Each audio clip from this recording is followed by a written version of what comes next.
Smash burger versus Royale with cheese. Let's see which one is better. I'm gonna run you through how I make a smash burger and how I make a Royale with cheese.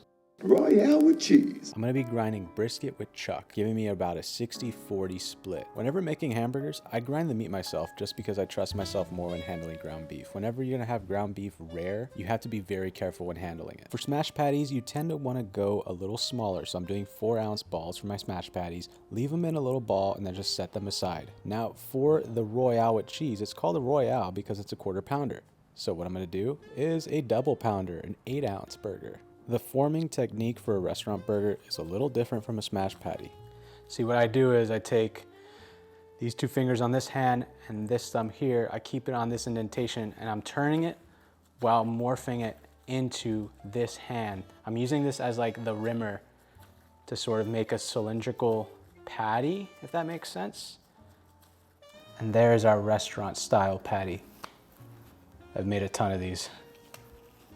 Now, if you don't have a flat top like this for your smash burgers, you could do it in a skillet. That's totally fine, as long as it's flat. We set the ball down, then we put our waxed parchment on top, and then some sort of flat spatula if you don't have the smasher. I have one, I just forgot it at home, and I thought it was a perfect opportunity to show you. You could just use a spatula, just like this. You want to use waxed parchment paper because it helps with the release. It's a quick release with the wax stuff. If it's not wax, it's not going to release quite as well, so you want to probably grease that parchment paper if it's not greased, or grease your spatula if you don't have parchment paper, and then just hope for the best. Then what I do is I just season each side with salt and pepper to taste. You'll want to use a nice thin spatula with a good edge because you're going to want to do some scraping with the smash patties. Because you're getting such a nice sear on the smash patties, it's going to definitely need some scrapage. So give it a scrape with your spatula upside down, then give her a flip, and there you go. Cook it off on each side, and then I top it with the best cheese ever, American.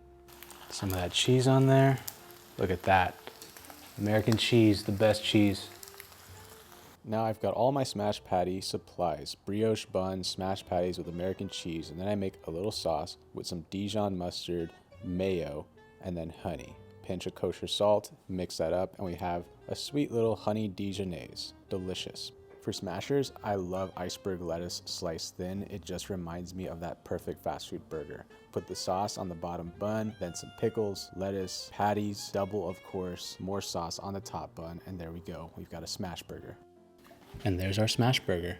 I already know I'm gonna like this one more. Okay, I better try this one before it gets cold. That's a perfect bite. I need another one. All right, our Royale, she's thick, so she's gonna need some more seasoning. Go heavy on the salt and then put her on the grill around 350 degrees Fahrenheit. This is gonna take a little bit longer to cook. I like to give it a firm press with my hand for that initial sear. Cook it until the doneness of your liking. I like medium rare myself. Listen to the burger sounds.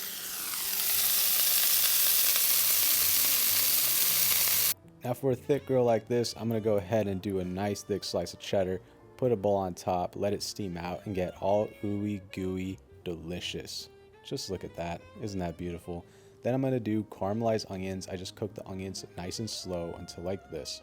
This is our supplies, brioche bun toasted off on some butter, and then I put the same Dijonnaise, caramelized onions, and it's fancy, so let's do some chive powder. Let me know if you want the recipe for that in the comments. Put our patty on there, top it with another bun, and we have a beautiful restaurant style burger. I probably made like 300,000 of these, I'm not even kidding. And there's our restaurant style burger right there. Oh yeah, that's just so good. I don't know, you guys decide. Comment down below which one's better. And that's it, thanks for watching. I'll see you next Tuesday.